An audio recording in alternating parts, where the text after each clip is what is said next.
Good afternoon sir. Yes, good afternoon.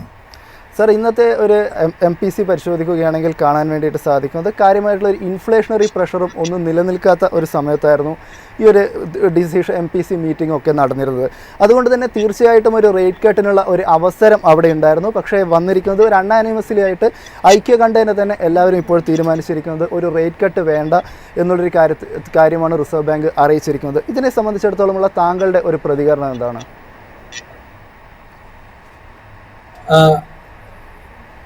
ഈ തവണത്തെ monetary policy കമ്മിറ്റിയിൽ റേറ്റ് കട്ട് ഉണ്ടാവുമോ റേറ്റ് കട്ട് ഉണ്ടാവില്ലേ എന്നുള്ളതിനെ കുറിച്ചിട്ടുള്ള ഒരു ഫോർകാസ്റ്റ് തീർച്ചയായിട്ടും നമ്മുടെ സാമ്പത്തിക മേഖലയിൽ ഉണ്ടായിരുന്നു.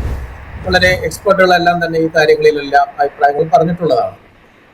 അതേസമയം പൊതുവെ ഉണ്ടായിരുന്ന ഒരു ഫോർകാസ്റ്റ്, പൊതുവെ ഉണ്ടായിരുന്ന ഒരു പ്രതീക്ഷ ഇത്തവണ റേറ്റ് കട്ടിനുള്ള സാധ്യത കുറവാണ് എന്ന് തന്നെയാണ്. അതിന് പ്രധാനമായിട്ടും ആ രീതിയിലുള്ള കാര്യങ്ങൾ ഒരു സപ്പോർട്ടീവ് ആയിട്ടുള്ള കാര്യങ്ങൾ എന്തായിരുന്നു എന്ന് വെച്ച് കഴിഞ്ഞാൽ, നമ്മുടെ റിസർവ് ബാങ്ക് ഓഫ് ഇന്ത്യ കഴിഞ്ഞ 2 തവണ 3 തവണയായിട്ട് ഒരു 100 ബേസിസ് പോയിന്റ്സ് റേറ്റ് കട്ട് നടത്തിയ സമയത്ത് സപ്പോർട്ടീവ് ആയിട്ടുള്ള റേറ്റ് കട്ട് മെഷറാണ് നമ്മൾ എടുക്കുന്നത്, അത് ഫ്രണ്ട് ലോഡഡ് ആയിട്ട് ചെയ്യുകയാണ് എന്ന് പറഞ്ഞുകൊണ്ട് തന്നെയായിരുന്നു 50 ബേസിസ് പോയിന്റ്സിന്റെ റിഡക്ഷൻ അവസാനത്തെ മോണിറ്ററി പോളിസി കമ്മിറ്റിയുടെ തീരുമാനത്തിൽ റിസർവ് ബാങ്ക് ഓഫ് ഇന്ത്യ പ്രഖ്യാപിച്ചത്.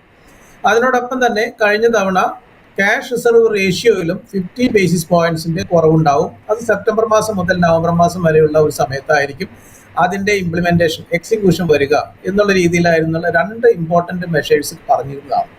അതുകൊണ്ടാണ് ഇതിന് തൊട്ട് മുൻപ് നടന്ന മോണിറ്ററി പോളിസി കമ്മിറ്റിയിലും റേറ്റ് കട്ട് ഇല്ലാതിരുന്നതും ഇത്തവണയും വീണ്ടും ആ ഒരു സ്റ്റാറ്റസ് കോ നിലനിർത്തുകയും റിസർവ് ബാങ്ക് ഓഫ് ഇന്ത്യയുടെ മോണിറ്ററി പോളിസി കമ്മിറ്റിയുടെ ഡിസിഷനിൽ നിലനിർത്തുകയും ചെയ്തത്.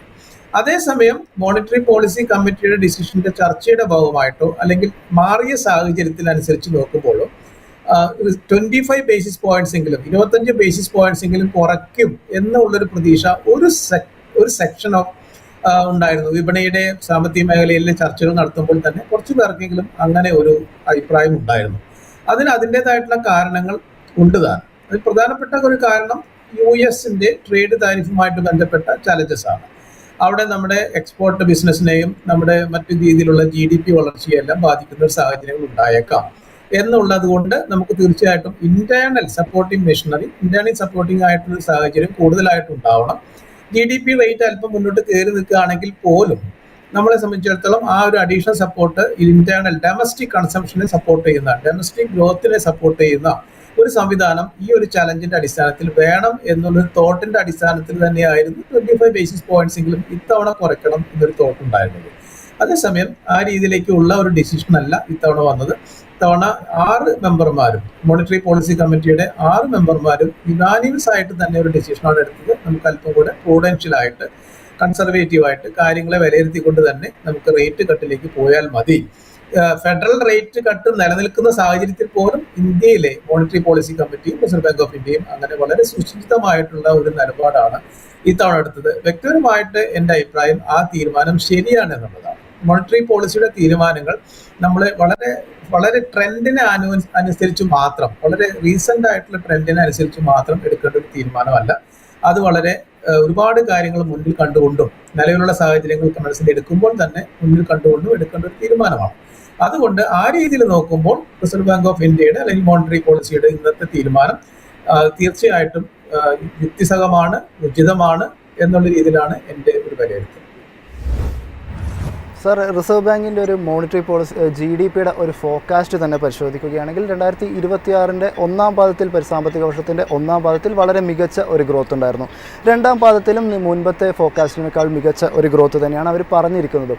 എന്നാൽ മൂന്നാം പാദത്തിലേക്ക് കടക്കുമ്പോഴും 4ആം പാദത്തിലേക്ക് കടക്കുമ്പോഴും ഈ ഒരു ഗ്രോത്ത്, അതായത് മുൻപത്തെ ഫോർകാസ്റ്റ് മീറ്റ് ചെയ്യാൻ വേണ്ടിയിട്ട് സാധിക്കുന്നില്ല. ഒരു റിഡക്ഷനാണ് ആ ഒരു ഫോർകാസ്റ്റിലൊക്കെ വന്നിരിക്കുന്നത്. ഈ ഒരു സാഹചര്യം പരിശോധിക്കുമ്പോൾ ഒരു അഡീഷണൽ ലിക്വിഡിറ്റി സപ്പോർട്ട് റിസർവ് ബാങ്കിൻ്റെ ഭാഗത്ത് നിന്ന് കൂടി ലഭിച്ചിരുന്നെങ്കിൽ ഇക്കണോമിയുടെ ഗ്രോത്ത് കുറേയും കൂടി ഒരു സ്മൂത്തർ ആകുമായിരുന്നു എന്ന് സാറിന് തോന്നുന്നുണ്ടോ? അത് എപ്പോഴും നമ്മൾ പ്രതീക്ഷിക്കുന്ന ഒരു കാര്യം തന്നെയാണ്. അത് മാത്രമല്ല, റിസർവ് ബാങ്ക് ഓഫ് ഇന്ത്യയുടെ മാൻഡേറ്റിൽ വരുന്ന കാര്യം തന്നെയാണ്. ഇൻഫ്ലേഷൻ, നമ്മൾ നേരത്തെ സൂചിപ്പിച്ചതുപോലെ ഇൻഫ്ലേഷൻ താഴെ നിൽക്കുന്നു എന്നുള്ള സാഹചര്യം കംഫർട്ടബിൾ ആയിട്ട് ലെവലിൽ ഉണ്ടെങ്കിൽ പോലും ലിക്വിഡിറ്റി എൻഷുർ ചെയ്യേണ്ടതും ഗ്രോത്തിനെ സപ്പോർട്ട് ചെയ്യേണ്ടതുമായിട്ടുള്ള ഒരു മാൻഡേറ്റും കൂടെ റിസർവ് ബാങ്ക് ഓഫ് ഇന്ത്യക്ക് ഉണ്ട്. അതുകൊണ്ട് അത്തരം കാര്യങ്ങളിലുള്ള സപ്പോർട്ട് റിസർവ് ബാങ്ക് ഓഫ് ഇന്ത്യയുടെ ഭാഗത്തു നിന്ന് തീർച്ചയായിട്ടും ഉണ്ടാവണം. അതുകൊണ്ട് തന്നെയാണ് ഇന്ന് reserve bank of India governor monetary policy കമ്മിറ്റിയുടെ തീരുമാനങ്ങളിൽ റിപ്പോ റേറ്റിൽ മാറ്റം വരുത്തുന്നില്ല, സ്റ്റാറ്റസ് കോ മെയിൻറ്റെയിൻ ചെയ്യുന്നു, അല്ലെങ്കിൽ സ്റ്റാൻസ് ന്യൂട്രൽ ആയിട്ട് നിലനിർത്തുന്നു എന്ന് പറഞ്ഞപ്പോൾ പോലും ലിക്വിഡിറ്റിയെ സപ്പോർട്ടിംഗ് ആയിട്ടുള്ള മെഷേഴ്സ് ഓൾറെഡി സിസ്റ്റത്തിൽ കൊണ്ടുവന്നിട്ടുണ്ട്. അതിന്റെ ട്രാൻസ്മിഷൻ ഇനിയും നടക്കാനുണ്ട് എന്നുള്ള രീതിയിലുള്ള ഒരു അഡീഷണൽ ആയിട്ടുള്ള ഒരു കോൺഫിഡൻസ് അല്ലെങ്കിൽ ഒരു ക്ലാരിഫിക്കേഷൻ ഇന്നത്തെ മോണിറ്ററി പോളിസി കമ്മിറ്റിയുടെ തീരുമാനം അനൗൺസ് ചെയ്ത കൂട്ടത്തിൽ റിസർവ് ബാങ്ക് ഓഫ് ഇന്ത്യയുടെ ഗവർണർ ആവർത്തിച്ച് പറഞ്ഞിട്ടുള്ളത്. അതിൽ ഏറ്റവും പ്രധാനപ്പെട്ട അദ്ദേഹം പറഞ്ഞൊരു കാര്യം ശ്രദ്ധിച്ചാൽ അറിയാം, ഇപ്പോൾ തന്നെ ലിക്വിഡിറ്റി സിസ്റ്റത്തിൽ 2.10 lakh crore ഇപ്പോൾ തന്നെ ഡെയിലി സർപ്ലസ് ആണ്. അതായത് സിസ്റ്റത്തിൽ ഇപ്പോൾ തന്നെ 2 ലക്ഷം കോടിയേക്കാൾ അധികം തുക ഓരോ ദിവസം ദിനം പ്രതി സിസ്റ്റത്തിൽ ലിക്വിഡിറ്റി ഇപ്പോൾ തന്നെ നിലനിൽക്കുന്നുണ്ട്. അപ്പൊ അതിനർത്ഥം ലിക്വിഡിറ്റി സിസ്റ്റത്തിലുണ്ട്. അഡീഷണൽ ആയിട്ട് ഒരു റിപ്പോ റേറ്റ് കട്ട് വഴി അഡീഷണൽ ആയിട്ട് ഒരു ലിക്വിഡിറ്റി കൊണ്ടുവരേണ്ട ഒരു സമ്മർദ്ദം ഇപ്പോൾ സിസ്റ്റത്തിൽ ഇല്ല എന്നാണ് ഒരു കാര്യം അദ്ദേഹം പറഞ്ഞത്.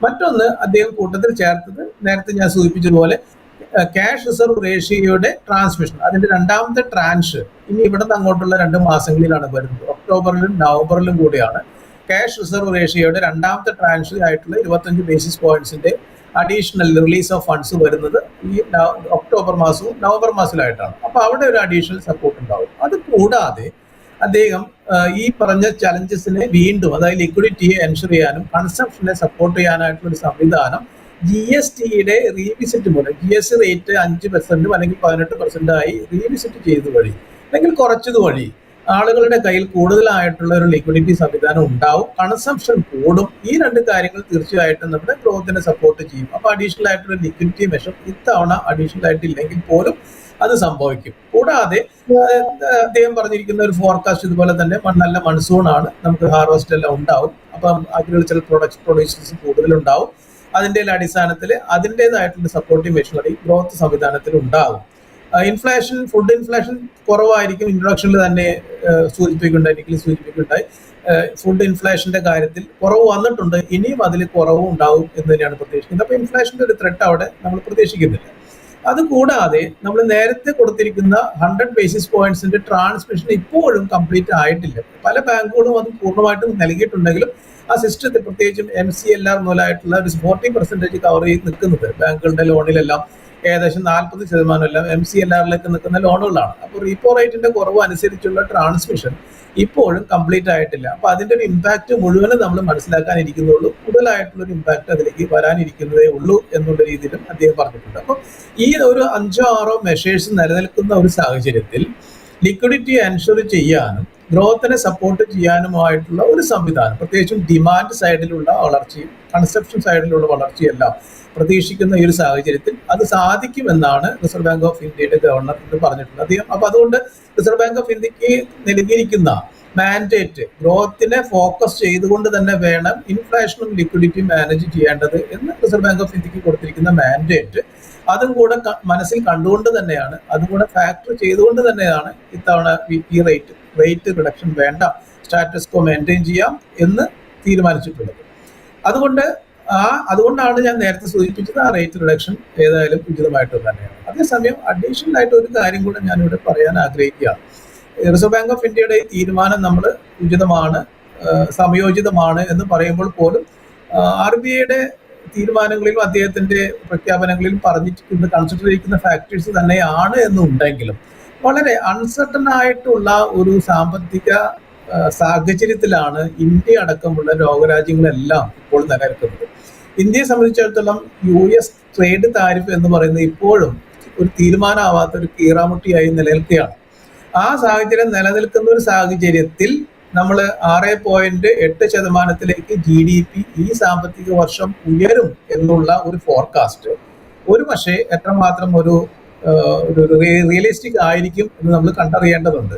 അങ്ങനെയാണെങ്കിൽ ഒരു പക്ഷേ ഡിസംബറോട് കൂടെ അടുത്ത മോണിറ്ററി പോളിസിയുടെ തീരുമാനങ്ങൾ വരുന്ന സമയത്ത് ഇതുപോലെ 25 ബേസിസ് പോയിന്റ്സ് വീണ്ടും കുറയ്ക്കാനും അഡീഷണൽ ലിക്വിഡിറ്റി എൻഷുർ ചെയ്യാനും റിസർവ് ബാങ്കിന് സാധിക്കും. കൺസിസ്റ്റൻസിയും ഏജിലിറ്റിയും ഡൈനമിസം എല്ലാം തന്നെ റിസർവ് ബാങ്ക് ഓഫ് ഇന്ത്യയുടെ തീരുമാനങ്ങളിൽ എപ്പോഴും ഉള്ള കാര്യങ്ങളാണ്. അതുകൊണ്ട് അടുത്ത മോണിറ്ററി പോളിസി കമ്മിറ്റിയുടെ തീരുമാനങ്ങൾ വരുന്ന സമയത്ത് അന്നത്തെ സാഹചര്യം വിലയിരുത്തിക്കൊണ്ട് ഗ്രോത്തിനെ സപ്പോർട്ടീവായിട്ട് ചെയ്യാനായിട്ടുള്ള കാര്യങ്ങളുണ്ടാവും. ജിയോ പൊളിറ്റിക്കൽ ഡിഫിക്കൽട്ടീസ് ഉണ്ട്, അതും ഫാക്ടർ ചെയ്തിട്ടുണ്ട്. യുദ്ധ സാഹചര്യങ്ങളെല്ലാം ഫാക്ടർ ചെയ്തിട്ടുണ്ട്. പക്ഷെ ഈ സാഹചര്യങ്ങളൊക്കെ നിലനിൽക്കുന്ന ഒരു സിറ്റുവേഷനിൽ വേണമെങ്കിൽ 25 ബേസിസ് പോയിന്റ്സിന്റെ അഡീഷണൽ സപ്പോർട്ട് ഇപ്പോൾ തന്നെ കൊടുത്തിരുന്നെങ്കിൽ GDP-യുടെ ഗ്രോത്ത് 6.8% പ്രൊജക്ട് ചെയ്യുന്നതിനെ കുറച്ചും കൂടെ സപ്പോർട്ട് ചെയ്യാൻ സാധിക്കുമായിരുന്നു. അല്ലെങ്കിൽ നമുക്ക് 3 months-ന്റെ ഒരു വിൻഡോ മാത്രമേ ഗ്രോത്തിന് ലഭിക്കുകയുള്ളൂ. അതുകൊണ്ടായിരുന്നു 25 ബേസിസ് പോയിന്റ്സിന്റെ ഒരു കുറവ് ഇത്തവണ ഉണ്ടായിരുന്നെങ്കിൽ നല്ലത് എന്ന് മറിച്ചൊരു അഭിപ്രായം വന്നത്. ആ രീതിയിൽ നോക്കുമ്പോൾ ആ അഭിപ്രായവും വളരെ വാലിഡ് ആയിട്ടുള്ള ഒരു അഭിപ്രായം തന്നെയായിട്ടാണ് എനിക്ക് തോന്നുന്നത്. ഡേറ്റിനെ പറ്റി സൂചിപ്പിക്കുകയുണ്ടായി.